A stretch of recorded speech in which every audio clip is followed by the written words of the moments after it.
Hey! Ravie de vous retrouver dans cette nouvelle vidéo. Aujourd'hui, c'est le bilan du NaNoWriMo 2020.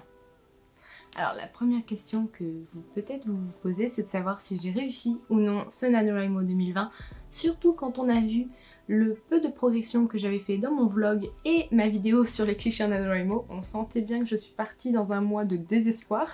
La première semaine a été vraiment difficile et d'ailleurs j'ai presque accumulé 10 000 mots de retard tout au début. Alors, techniquement, j'ai réussi le NaNoWriMo. Mais je tiens à préciser quelque chose.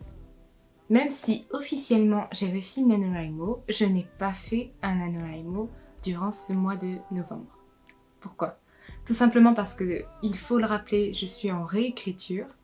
Et donc forcément, comme je vous l'ai d'ailleurs expliqué dans ma vidéo sur la réécriture, même si je pars d'un manuscrit vierge, il m'arrive régulièrement d'aller piocher des bouts de chapitres dans mes jets précédents, voire même des chapitres entiers quand le chapitre n'avait pas besoin d'être modifié.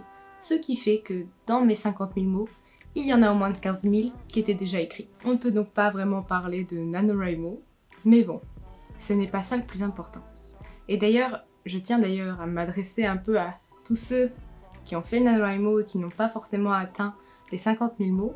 Si je n'avais pas été en réécriture, je ne les aurais pas atteints non plus parce que voilà, on est dans une époque particulière qui fait que ce n'était pas propice forcément à l'écriture pour moi.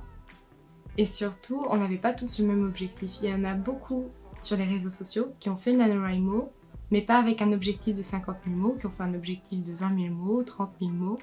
Et franchement, c'est très très bien déjà. Parce que l'important, c'est pas forcément d'atteindre les 50 000 mots, parce que pourquoi 50 000 mots à la base? C'est parce que 50 000 mots, ça peut correspondre à la taille d'un petit roman. Ce qui, quand on regarde, par exemple, celui que je suis en train d'écrire est un peu dérisoire dans le sens où le mien, au niveau du premier jet, on avait déjà dépassé les 160 000 mots. Donc, on est très très loin d'un premier roman pour moi, 50 000 mots. Et il y en a où ça va être tout à fait l'inverse, c'est-à-dire qu'ils n'ont pas besoin d'écrire 50 000 mots pour finir le roman sur lequel ils sont en train d'écrire. Vous voyez ce que je veux dire? Ce qui fait que ce mois de novembre a été très différent de l'année dernière. L'année dernière, j'écrivais énormément au moment du NaNoWriMo et j'ai réussi ce NaNoWriMo et j'étais au premier jet, donc il n'y a pas eu de réécriture, il n'y a pas eu de piochage de texte. J'ai vraiment fait le NaNoWriMo tel qu'il doit être fait en premier jet. Enfin, ça m'a permis de bien avancer sur mon premier jet. Cependant, si l'année dernière j'étais persuadée que c'était une très bonne chose et que tout le monde devrait tenter le NaNoWriMo tel quel, cette année je suis un peu plus sur mes réserves parce que je pense notamment que le NaNoWriMo manque de pause. Ce qui est très bien avec le NaNoWriMo, c'est que ça nous force à écrire tous les jours. Et il y a certains jours où j'écrivais un mot, d'autres où j'en écrivais 10 000 parce qu'il y avait certains moments où je récupérais des chapitres, donc voilà, ça me permettait d'écrire beaucoup de mots. Mais pour autant, les jours où j'écrivais un mot, c'est que franchement je ne pouvais pas écrire, c'était mentalement pas possible, donc j'ai écrit un mot pour dire d'avoir fait mon écriture du jour.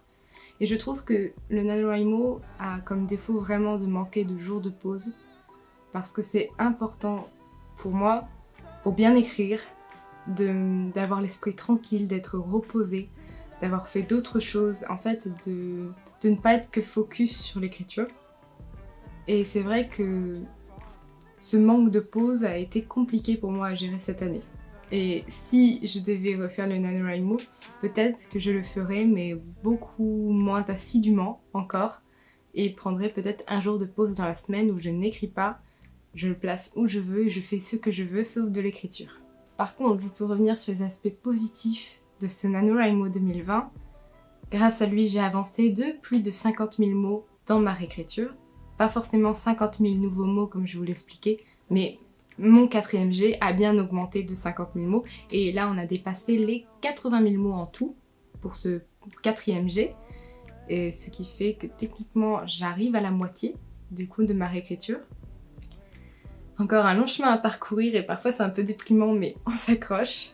Ce qui a été bien aussi, c'est que certes, je vous dis que j'ai manqué de jours de pause, mais ça m'a forcé à être assidue, à écrire tous les jours de la semaine. Déjà écrire 6 jours sur 7, je pense que ce serait déjà bien.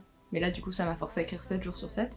Mais c'est vrai que ça m'a aidé à maintenir le rythme Et finalement, je pense que je vais continuer d'essayer d'écrire tous les jours, ou presque, pendant ce mois de décembre, pour avancer le plus possible, parce qu'il me reste encore énormément de travail sur ma réécriture.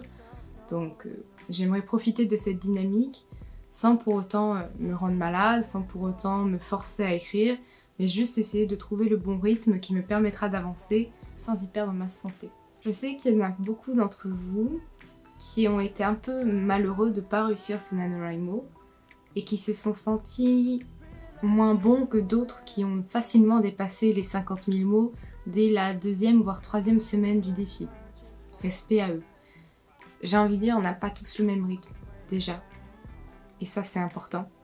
On ne travaille pas tous de la même façon au niveau de notre façon d'écrire.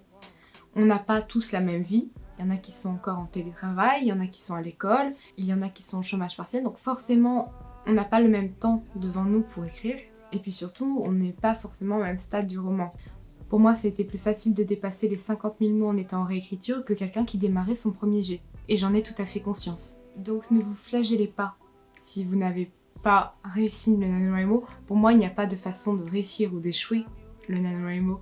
C'est juste, ok, pendant un mois, je vais écrire. Pendant un mois, je vais me concentrer sur mon projet. Et quoi qu'il arrive, je vais avancer sur mon projet. C'est ça, réussir le NaNoWriMo. C'est pas écrire 50 000 mots en ayant écrit 1667 mots par jour, tous les jours. Non, le NaNoWriMo, c'est de dire, je prends les choses en main, je vais avancer sur mon projet d'écriture, sur mon premier jet, sur ma réécriture, sur ma correction, peu importe. Mais quoi qu'il arrive, je vais le faire et je vais le faire sérieusement et ça va être super et ça va être très bien parce que je suis dans une bonne ambiance, parce que tout le monde écrit autour de moi et c'est ça qu'on devrait retenir du NaNoWriMo plutôt que de dire c'est un défi qui te force à écrire 50 000 mots, point. Non, c'est plus que ça, c'est une ambiance et c'est le fait de mettre l'écriture en priorité dans sa vie pendant un court laps de temps. Voilà, c'était tout ce que j'avais à dire sur ce NaNoWriMo 2020. J'avais déjà commencé à en parler dans ma vidéo sur les clichés et dans mon vlog, donc je ne vais pas m'attarder plus. La semaine prochaine, on se retrouve pour un tag écriture, parce que pourquoi pas. Et j'inviterai tous ceux qui ont envie de le faire à le reproduire s'ils en ont envie. Ce serait vachement drôle. Si vous avez aimé cette vidéo, n'oubliez pas de la liker, de la commenter, de la partager, de vous abonner, d'activer la petite cloche. Allez-y. Surtout qu'on va peut-être dépasser les 2000 abonnés avant la fin de l'année. Ce serait vraiment incroyable. 2000 abonnés en moins d'un an. Parce que oui, on arrive bientôt à 1 an de la chaîne. Et je m'en remets toujours pas. N'oubliez pas que vous pouvez également me suivre sur Instagram, sur mon podcast, sur mes articles de blog. Parce que je suis en train de retranscrire toutes mes vidéos et tous mes podcasts sur mon blog. Pour que tout le monde puisse y avoir accès sans forcément regarder ou écouter. Mais plutôt en lisant. Il y a également la newsletter, je suis également sur Pinterest aussi et je partage plein d'articles sur l'écriture, donc n'hésitez pas à me suivre là-bas également. En attendant, écrivez bien, prenez soin de vous et à la semaine prochaine pour une nouvelle vidéo. Salut!